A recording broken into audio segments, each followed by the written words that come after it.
భగవద్గీత ప్రథమాధ్యాయము 46వ శ్లోకము. ఏవముక్త్వార్జునః సంఖ్యే రథోపస్థ ఉపావిశత్ విసృజ్య సశరం చాపం శోకసంవిఘ్నమానసః.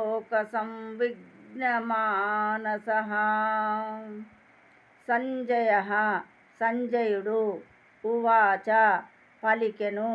ఏవం ఆ విధముగా ఉక్త్వా పలికి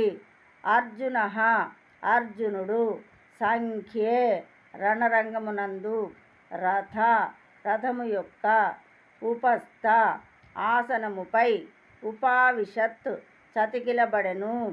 విసృజ్య ప్రక్కగా పడవేసి సశరం బాణములతో సహా చాపం విల్లును శోక దుఃఖముచే సంవిఘ్న కల్లోలితమైన మానసః మనస్సు గలవాడై సంజయుడిట్లు పలికెను.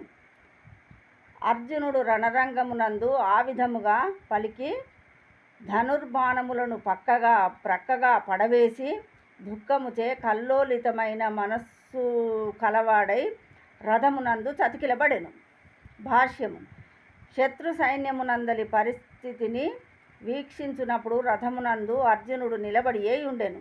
కాని అతడు శోకముచే పూర్తిగా వివశుడగుట చేత ధనుర్బాణములను విడిచి రథమునందు తిరిగి కూర్చుండిపోయెను.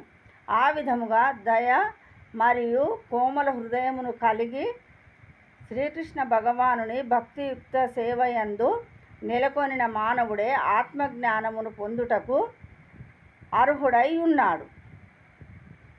శ్రీమద్ భగవద్గీతయందలి కురుక్షేత్ర రణరంగమున సైనిక పరిశీలనము అను ప్రథమాధ్యాయమునకు భక్తి వేదాంత భాష్యము సమాప్తము. జై శ్రీకృష్ణ.